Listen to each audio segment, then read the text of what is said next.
You're listening to Best Practices with Kenny Berger. On this podcast, we talk with the country's top trial lawyers about their approaches to every aspect of practice, from case selection to closing argument. Our guest today is returning and is Stuart Ratzan. Stuart is an attorney with a great firm down in Miami, Florida, who's just done some remarkable work across the state and beyond, and has a great practice that focuses both on catastrophic cases, and they also do some mass tort work. Stuart, welcome back to the podcast. Good afternoon, Kenny. How are you today? Good, man. And last time you were on, we talked about punitive damages, which you present on at an AHA conference and thought it was fantastic. And today you've been kind enough to join us and talk about case selection. Indeed. And my guess is somehow we're going to hear about how case selection and punitive damages, one at the outset, one at the end, come together. Probably not. I mean, it's not tailored to punitive damages necessarily what I wanted to talk about, but it's related because, well, as you see, I mean, we'll talk about what the criteria are, at least for us, and what we are looking at, and what I think most lawyers who do our type of work ought to be looking at. If you think you're going to be trying the case to a jury, which of course, I think we should also be thinking about that from the very first moment we talk to a client and taking a case is, what are we going to do when we get to the end of this? What's it going to look like? Because what it looks like in front of a jury is the ultimate question for all of us, including the insurance company striking the check or the corporation, whoever it is that's owing the money. How this looks in front of a jury is the key. That's the key. So, Stuart, what are some of the practices, best practices y'all have developed when it comes to gathering the information that you're going to want on case selection to help ultimately decide what this might look like in front of a jury and in turn to an insurance carrier? So, first of all, I love that you say best practices and that you call it best practices, because I really don't think there's a single, best practices. There's not a single best practice. There's not a single holy grail to any of this. And there's so many great trial lawyers come with books and lectures and ideas and experience, which all helps, but flexibility and individuation matters. But I will want to talk about some general concepts that make a case one that we would want to select. And I think that one of the most important factors is, can this problem, not that the injury to the client, although that's important, but the first thing that we look at isn't necessarily, is it a brain injury? Is it paralysis? Is it an amputation? Is it a bad injury? Is a bad injury. So we don't really worry too much about that. But of course, there needs to be damages. But the first thing that we really want to know once we get past the basics is, how does this problem, how does the wrongdoing here translate to something that the jury is going to care about? That's important. In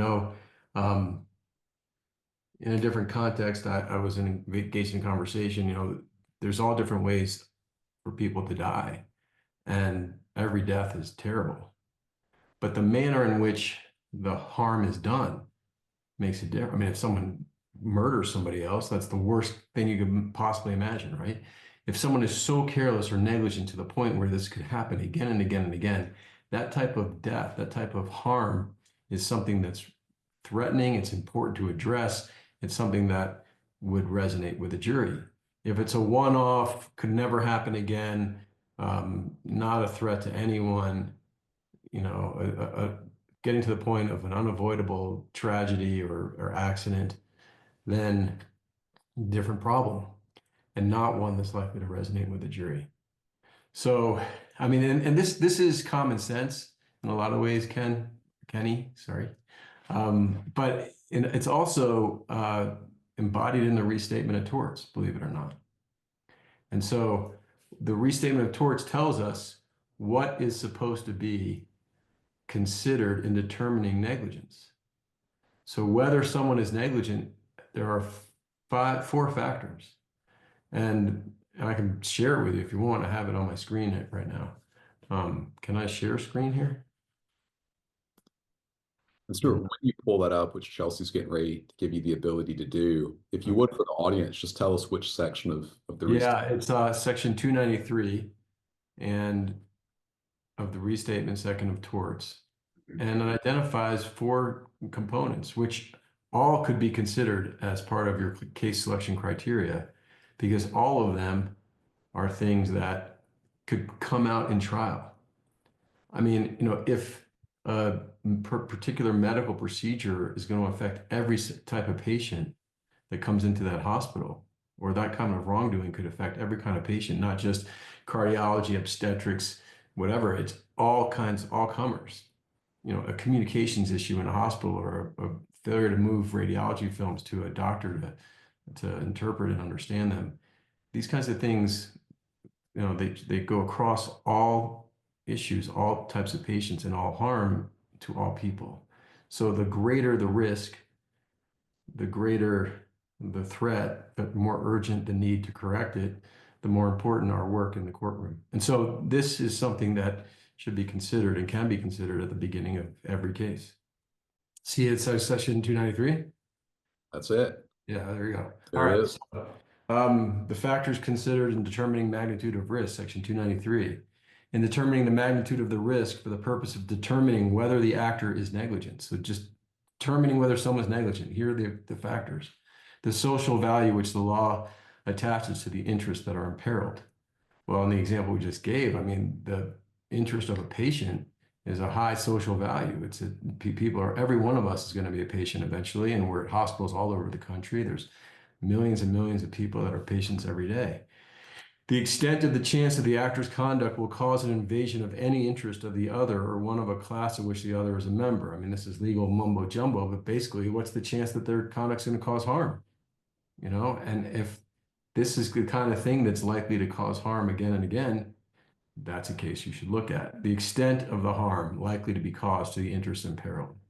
Are we talking about broken fingernails? Or are we talking about life and death, brain injury, paralysis? Even in your case, if you have less than those injuries, but it could have been worse, it could have resulted in something severe. Well, this is something that is considered by a jury and whether there's negligence here. And so it could be considered by you when you select the case. The extent, I'm sorry, the number of persons whose interests are likely to be invaded if the risk takes effect and harm.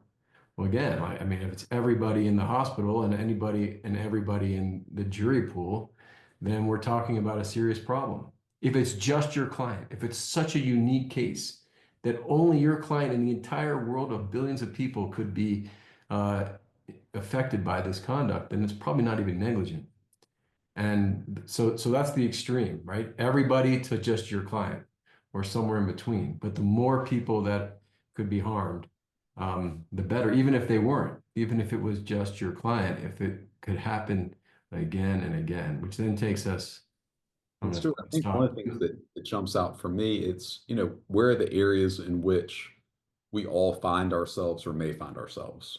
Um, Schools, roadways, workplaces, homes, hospitals. So, for catastrophic construction fails, for medical malpractice, for truck wreck cases, for drunk driving, kind of on down the line Right. where all of us interact with it. And I love the point that you made about just because it didn't happen here, it doesn't mean that it wasn't negligent, if not reckless, especially given the fact that the defendant more often than not knew that the gravity of harm, the type of harm that could be caused by the conduct, yet chose to do it anyways, and is now simply saying, well, yeah, I knew it could have been that way, but it wasn't that bad. Right. Uh, We got lucky here, but it could have been a lot worse. And this needs to be addressed.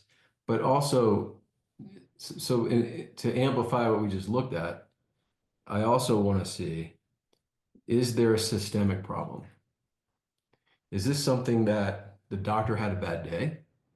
Or if we look deeper, do we have a problem with the hospital not making sure that the doctor and the nurse communicate, or that the doctor follow certain procedures for the administration of a certain medication or a certain type of test. If the system exists but wasn't followed, or doesn't exist and needed to exist so that it could be followed, now we have it, a doctor having a bad day is not going to excite people, but a system that's going to replicate other doctors having bad days and not having ways to anticipate and correct for that and leaves patients vulnerable is something that needs to be corrected. Why? Because it extends how many people can be harmed. It's not just one person with one doctor who had a bad day. It's all of us, because we're all going to go to that hospital, and that hospital is going to have other doctors having bad days, and it has ways to make sure that we can back them up and we can provide patient care. Yeah. So that's Well, another thing to look at. That's not just case selection, but then from the selection to the interpretation of what you're going to do with it. But if there's no system available to you, no way to understand it in terms of a system, and it's just that doctor had a bad day, that's a lower score on the case selection criteria than one where we know that we can help fix a system. Sure, I got a question for you. We don't do a ton of medical malpractice, but we've had this issue come up in at least two cases where it really came down to the doctor should have never been working at that hospital with those patients. It just the credentialing was poor, the hiring process was bad, the supervision was close to non-existent. And then, you get them saying, "Oh, it was a good hire. Yes, we did right. Yes, we did right." And then you can ask the question, of course, like, so you're telling me that the same hiring process you took to this doctor is the process you employ for all of your physicians? Yes. And the same level of supervision that you did here for this physician is what you do for all your physicians. Yes. And because of that, we don't know how many more Dr. So-and-sos are currently employed at your hospital because, your your processes obviously didn't catch this. Right. What do you do like if you got a case, especially like in a rural hospital where, kind of the subtle or not so subtle defense point is, look, we're doing the absolute best we can with the doctors we can get to work here. Well, I don't know if that's true, right? That needs to be tested, that they're doing the absolute best that they can. Um, but that's the point, what you just raised. I mean, you have negligent hiring, negligent staffing, right? They're either not spending enough time and money on the selection of people, or they don't have enough, they're not bringing in enough people, um, or they're not training their people. So staffing, training, hiring, these all go into the systemic problems of any institution, hospital, corporation, whatever, where safety matters. Um, that's the test. We're just trying our best with the resources we have. Well, is that true? What are you doing? Maybe you have, the doctors and nurses that you have there, that maybe you don't pick that fight. Maybe you pick a different fight, which is have some policies and procedures to help these people work together and communicate, depending on what the facts are of your case. I mean, I've tried cases in rural areas with 12,000, 15,000 people in the biggest sort of town center nearby, where the hospital, we didn't bring a credentialing or a staffing problem, but the problem was policies and procedures that didn't address how to manage newborn jaundice. And, there's national guidelines that have been in place for decades regarding this that prevents a brain injury in that scenario. But if the hospital doesn't have up-to-date policies and procedures and is not following national guidelines, then how can they expect the people working there to do their job? So, Yeah, it depends on the circumstance. very well said. Stuart, for our audience, because I'm a huge believer in identifying the system failure. I'm like you. I think of it as like the root cause analysis. What's the root of the problem? What are the systemic failures along the way? Not just what happened, but why did it happen? And when you get into that why, that tends to be kind of when a good case has the potential to become a really great case. Can you give our audience an example, like in a car crash case of something that that again goes back to the repeatable harm, this kind of pervasive, repeating danger Well, in I mean, that's the a simple case and a simple example. The our roadways are an entire system, and there's a safety system there. There's stop signs, there's traffic lights, there's right of ways, there's yield signs, there's slow down for children signs. There's all kinds of systems that we have in place for safety on the roadway. And all we have to do is ask the drivers to follow the system. And if they're not following that system, the system fails and you have a car wreck. In an individual driver, they've signed up how they went and got a driver's license, they read the book, they learned the rules of the road, and those rules of the road are the system. Now, if that person is a truck driver and they're working for a company, and we also have NTSB and we have national guidelines for how many hours on the road they can be and how they have to manage their brakes and manage their affairs with the mechanics of the truck. You have a whole different set of systems, right? And you have national guidelines as part of our system, and you have the employer as part of the system, and you're back to credentialing, staffing, training, and the like. So the roadway example starts with a system of just the rules of the road, literally the rule, not uh, Rick Friedman's rules of the road, but the rules of the road of actual driving, which dovetails with what he's talking about. But we have that system, and then we have systems on top of it, depending on the individual defendant driver. So, um, you know, it's harder in the car wreck case, I admit, because you do miss a stop sign, you have a bad day, but you signed up, you studied to get your driver's license, you know what a stop sign's supposed to be, you know these are the rules of the road. They protect everybody. And if we can count on you to stop at stop signs, we can be safe. And if you don't stop at stop signs, the system then becomes between the rules of the road and the jury enforcement of those rules so that we have a system that will deter reckless or negligent driving. So in every case, by the way, the jury becomes part of the system because the accountability, this final safety net, is the jury identifying the wrongdoing and holding the defendant accountable for violating whatever rules we're talking about. So at its most basic is the car wreck example. Yeah, and I love kind of hearing you say the same things that we talk about here every week. I mean, just all the time. And in the car wreck stop sign case, it's like, damn, can't blow a stop sign. Let's find out why they blew the stop sign.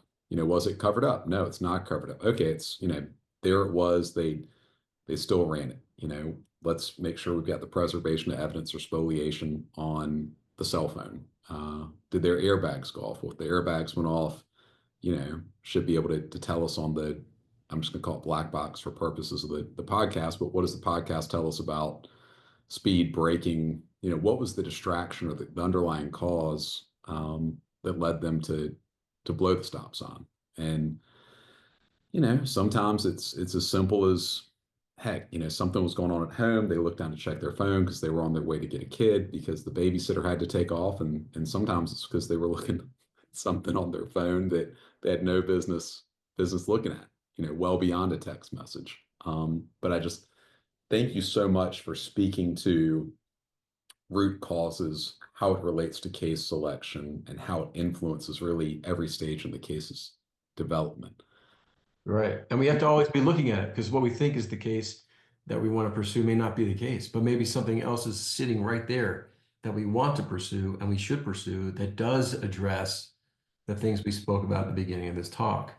So you just did it in your example. Is the stop sign covered up? Well, if the stop sign is covered up, why? Is the city not maintaining the shrubbery? Is it a private entity that's not maintaining the shrubbery? There's a system in place for that too, and you need to make sure that you're maintaining your shrubs or whatever it is that's covering up the stop sign, because the stop sign is an integral part of our safety system for the roadway. And now we have somebody who's maimed or dead because of it, and that's the case, not the driver. But we're always looking for where is the root cause? Because the root cause, like you said, is usually connected to some kind of systemic problem. And Stuart, so what do you do in terms of kind of office wide for your firm to get everybody from other attorneys, paralegals, and all points in between thinking this way, approaching it this way? So it's sort of it comes easy actually because we can't talk about case selection without talking about focus groups. Focus groups help us to select cases. They help us test what are the root cause issues, what are the issues that bother the jury, and are those things the things we were looking at or something else? And so we don't ever accept the case unless we run it through a focus group. I don't care what the case is. We run it through a focus group. Especially we might accept it thinking it's going to be a great case, but we don't file it until we focus group it. And there have been a few times where we've rejected the case after accepting the case because of the outcome of the focus group. Um, in that process, we're working on all of these things. And so the lawyers, they work with me. We have, if I'm doing the focus group, I have people in the back or they're doing the focus group and I'm in the back, but we have multiple lawyers in the room watching the proceeding and then doing the post-mortem, as it were, after the focus group is over. And we're just always working on these issues. What would the rules of the case be? What are the rules of the road here? What is the case? What are the case selection criteria? How many people does this affect? What is the system problem? Will the jury, did they seem like they were going to latch on to this as something that matters to them in their community to do something about? Is this a problem worth the court system addressing? And this is these concepts scare the piss out of defense lawyers and insurance companies. They don't like it. But the reality is it is the highest best use of the court system. We're not going in there with a sob story for someone who's severely injured, and that's all we care about. We're going in there for the purpose of, yes, helping that severely injured or maimed person or their family, no doubt about it.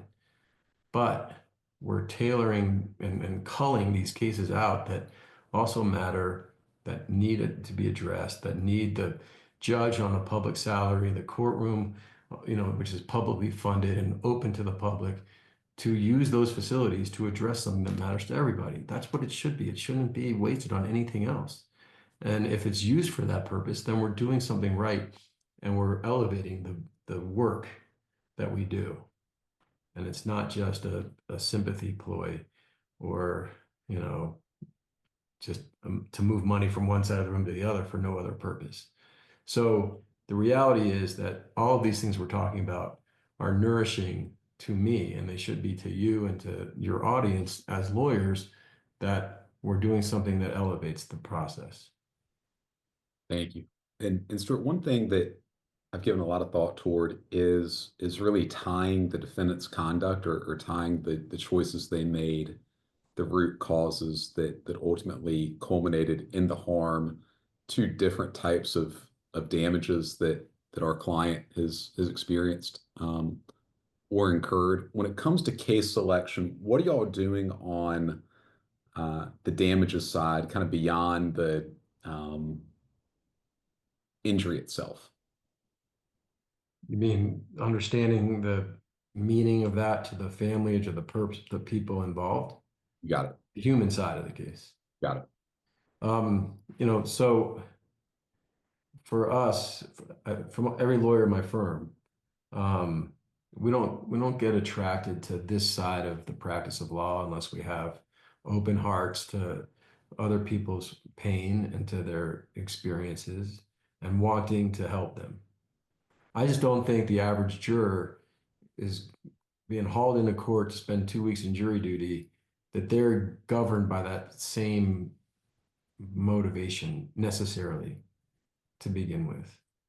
I'm not saying that people are hard and cold, but they have their own lives and they didn't sign up for it the way that you did, the way that I did. They agreed to do a civic duty and they're coming down there, but most people they're not coming down there wired like a plaintiff's lawyer is. But once they understand the importance of the matter, as we were talking about before, it becomes a lot easier for them to become or to have an affinity for the human side of the case. I think they go hand in hand, but I think it starts with them serving the community, not serving your client. You start with serving your client, and by doing so, serve the community. I think they're looking to serve the community first. Um, but having said that, yeah, I mean, we make sure that we spend time in the client's home. We try to put ourselves inside their shoes and know what's happening and try to get a voice for it. It doesn't take elaborate 5 pages of closing argument talk to get it. You know, you can express what's happening in fewer words. Not that 5 pages is a lot or a little, it just doesn't have to be. It could be 20 pages of it, it could be 1 page. But you can get across through the testimony and through your words in an opening or closing pretty succinctly what is happening if you've gone to try to walk a mile in their shoes, because then you use the right words and it's flowing from you. But I think most of us who do this work, it's we have a natural affinity for that. I think we have to be careful not to misunderstand that jurors that they don't have the same compulsion or natural instincts like we have for our clients. They don't have the sensitivity to it, not because they're not sensitive people, it's just not, again, what they signed up for wasn't your client. You signed up for your client, but they didn't. And Great. I think we have to remember that. And I just think that we mislead ourselves if we think, here's my client. I'm going to put my arm around her. I'm going to stand up in front of the jury during opening statement or voir dire, and I'm going to say, I represent her. Look, she's terribly maimed or whatever. And that's it. That's that. I've done my job. They see her. They feel sorry for her. They have as much empathy for her as I do, and therefore we won. I think that's a backfire. It's a total opposite of how to go about it. And the jurors aren't thinking about the value of, non-economic assets and therefore the amount of non-economic damages. That's just not, they're not thinking about that. You and I may sit down and talk about that subject for many hours, and have a Yeah. really great conversation. And it's But important. I think it's important and I think it's helpful. And I think that they're human. And at the end of the day, you can connect to them on those things, but not as the entry point. it's the difference. I The heard of entry point is that they're thinking to themselves, God damn it, I can't expect this to happen again. I can't tolerate this. This defendant, whatever it was that they did, is outrageous to me. I can't accept it. I won't tolerate this happening, and I got to do something about it. Now, how much money do I give is in part based on the fact that I can't tolerate it. And now I'm going to turn to the plaintiff and look and see what is the human side. And now I'm open to that because now I can relate to that. And now I'm here doing two things. I've checked the box of my community civic service, which is why I answered yes to the summons to begin with. And I can turn to the plaintiff and justify a verdict that's appropriate based on the evidence of the harm done, but also because I feel engaged and it matters to me. That's what I think the jurors need to be thinking. And that's the entry point, not the harm or the human suffering of the plaintiff, even though that's so real to us, going, to turn the key and open up our interest in the case. For the juror, turning the key to open their interest in the case is the societal importance of the conduct that they're addressing. That those things that the restatement addressed 100 years ago, whenever they wrote that. This is the common sense side of the law that is reflected in things like the restatement and in tort law in general. so well said. I want to kind of look at the other side of the coin. Cases that should be turned down, or cases that you turned down. I mean, a great piece of advice I got years ago was from Michael Goldberg out of Atlanta, and who practices some in South Carolina as well. And Michael was like, "Look, man, no case is better than a bad case." And for you, when it comes to declining cases, can you speak to kind of what that process is like, and some of the either missing elements in cases or um, existing elements that just make it a case you'd be better off turning down?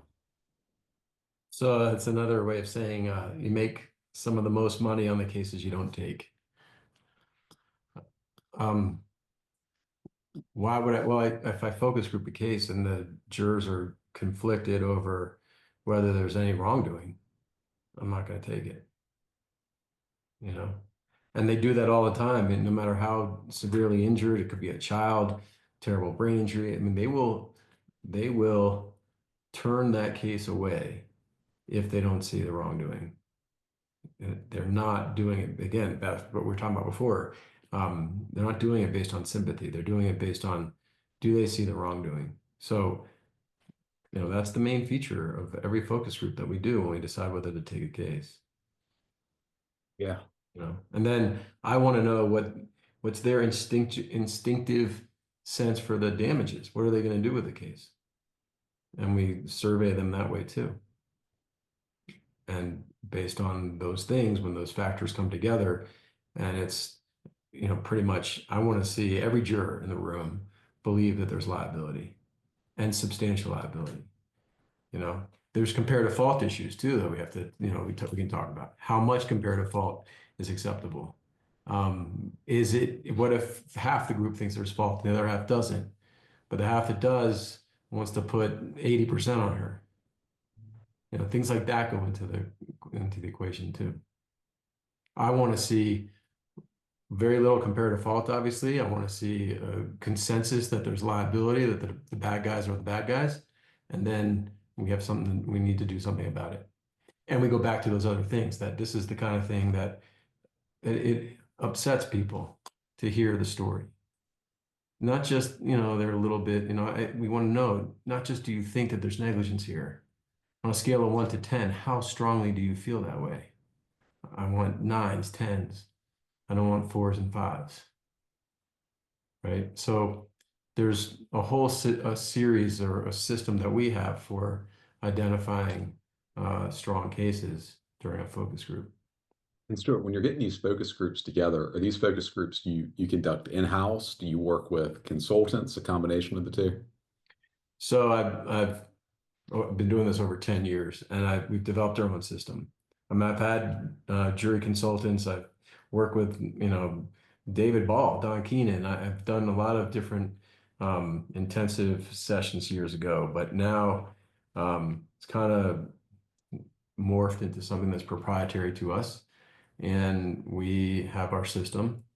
We usually work with 6 to 12 jurors at a time, and we really squeeze that orange. We really get into the meat of the issues with these people. We do 1 or 2 cases in about 4 hours. It's depending on the case. If it's a more basic case or easier, or we're testing just a part of it, we might do 2 cases in a day. Sometimes we do one for 4 hours with 6 to 12 people. I've just come on to jury ball. I don't know if you're familiar with it, but Yeah. it's Talk about it. the big data stuff. So I haven't done that yet. But I'm going that direction too. We've I done a really couple like cases. I really like the tailored, um, incisive, intense 4 hour sessions with individuals where you just dynamic process where you're going through everything. I wouldn't give it up, but I'm intrigued by this big data thing too. I think you'd like it because I don't think it's an either or. I think it's Oh, I think exactly it's both. that. I think it's both. Yeah. Yeah. Um, Stuart, for the listener who's out there who, let's say they started their own shop a year or two ago, or they've been in practice 3, 5, 7, 8 years, something like that. And they might be thinking, I just sort of I don't have those cases. I mean, what I know what I would say to them, but for those folks who might be thinking, maybe later on in my career I can do this. What would you share Focus group, about? do a focus group is nothing. Like they could come to me if they want to do it with me, I'll do it with them. I'll show them how to do it. I've invited lots of people and done it with people. They come down to the office in Miami. We have a facility for this, and we do them almost every week. I'm inviting a group from Virginia in a couple of weeks to come down to Miami, and we have a similar case, and we're going to do it together. But if if we paid these jurors I don't know, $150 each, 6 people, buy them lunch. It's not, it's affordable. And if You split it with me, you do your case, I do my case, we split the costs. It's even more affordable for you.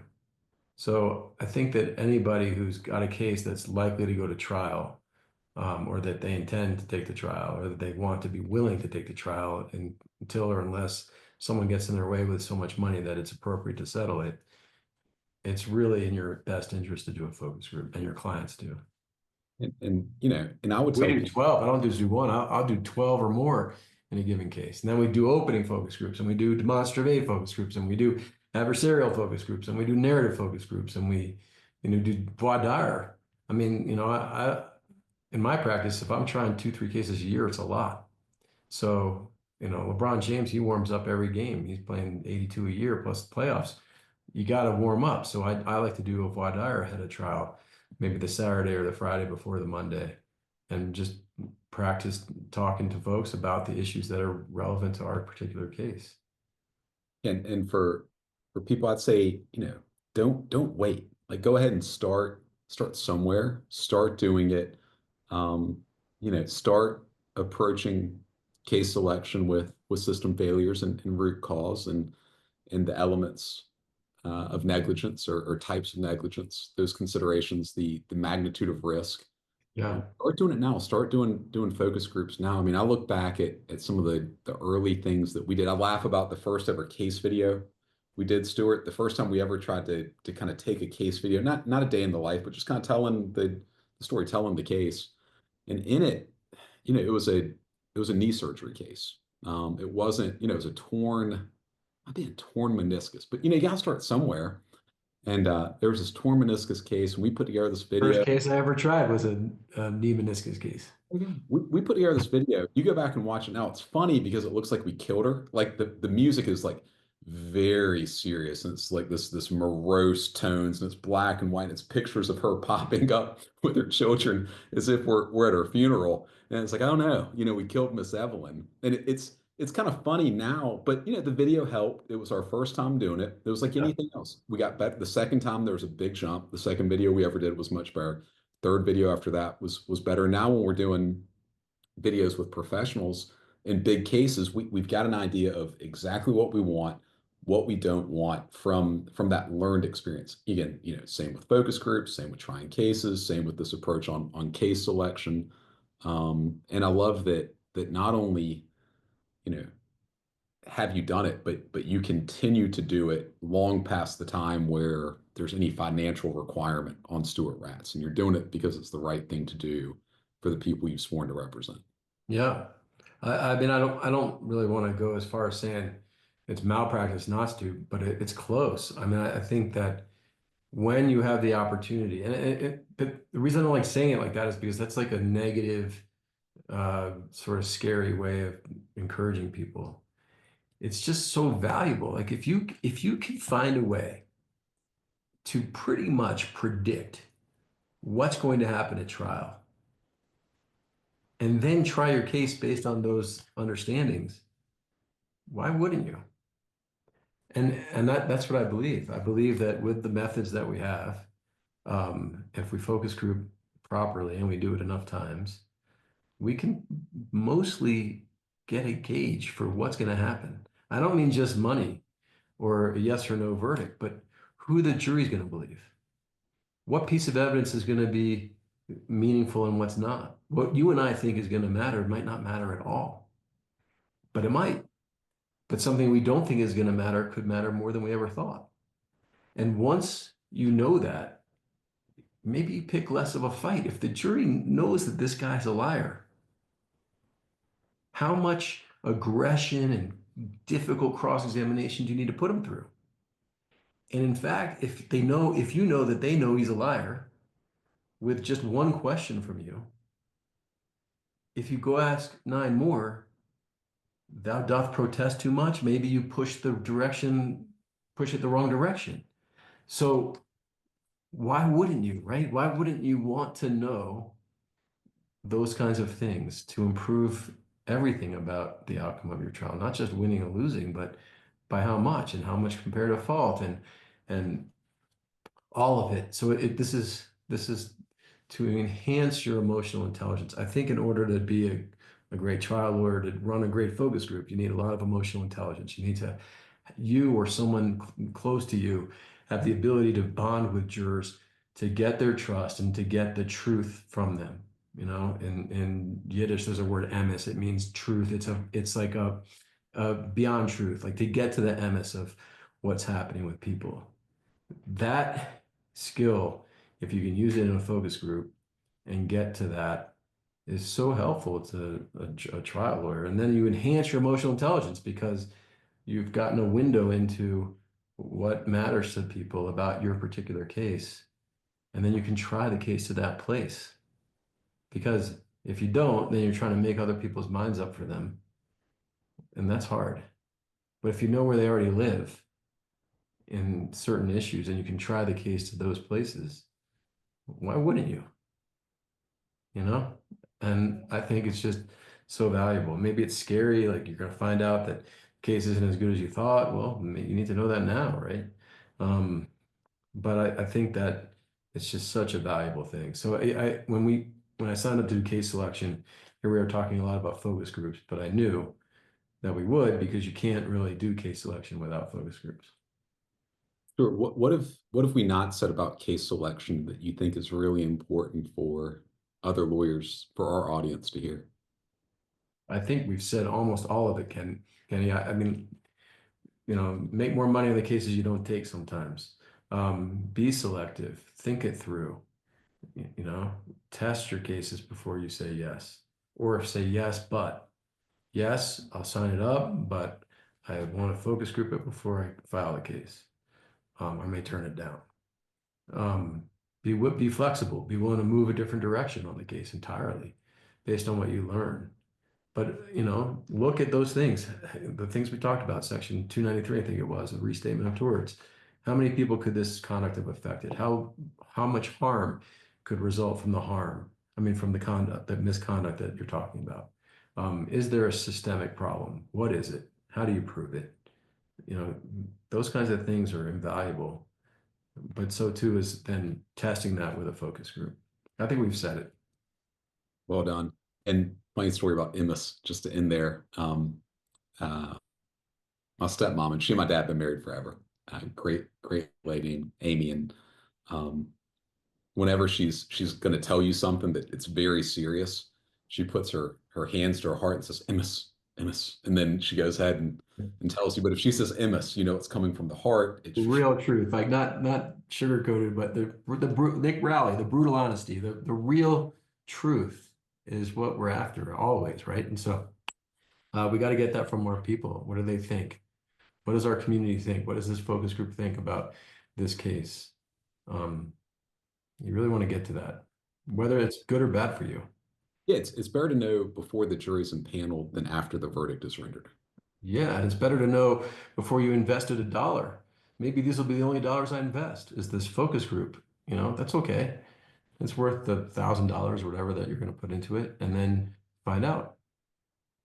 Stuart, for folks who want to get in touch with you, what is the best way to do so? They can email me at Stuart, Stuart, at rwblawyers.com, or they can call me. I can give you my cell phone, 786-251-2990, or send a text. And yeah, like I said, I'm actually working on putting together a very small but I think valuable sort of think tank uh, seminar school here at my home in Breckenridge, Colorado, which I have a home here too. And it's a nice area for like a retreat setting, and maybe do that this summer where we work on these things and we drill these kinds of things and talk about how to get to the system failures and the root cause, and how to focus group, maybe do some focus groups out here and really help people sort of put things in the right boxes. Because there's some great trial lawyers out there. They come from, you know, the state attorney's office or U.S. attorney's office, and they've tried cases somewhere and they really want to do it, but you know, doing personal injury and catastrophic injury, wrongful death cases is a little different, and they want to get a feel for that. So we're talking about doing that. Love it, man. Yeah. Thank you so much for Maybe coming you'll back. come visit and speak to some people, show them some things. Love it, man. Yeah. Very cool. All right. We would always enjoy our time together. for folks. I mean, no one else would know this, but Stuart and I interact a lot when we see different things that affect our worlds, professional or otherwise, online, and just appreciate the opportunities I've had to get to know you and spend time with you. And again, thanks for coming back on the You podcast. got it, man. It's my pleasure. I feel honored to be invited by you to go do this, and I'm always here for you. So hopefully you'll be here for me if we do this thing here in Colorado next summer. So we'll be in touch. Yeah, I would love to. Maybe we All can right. all, it would be fun to come out as a family. We got at that point, our little girl will be 2. Um, yeah, I It's would a love fun place. You can always appear by Zoom too, so we can make it happen in one way or the other. awesome, man. All Stuart, right. thank you so much, and thanks everybody for joining us today.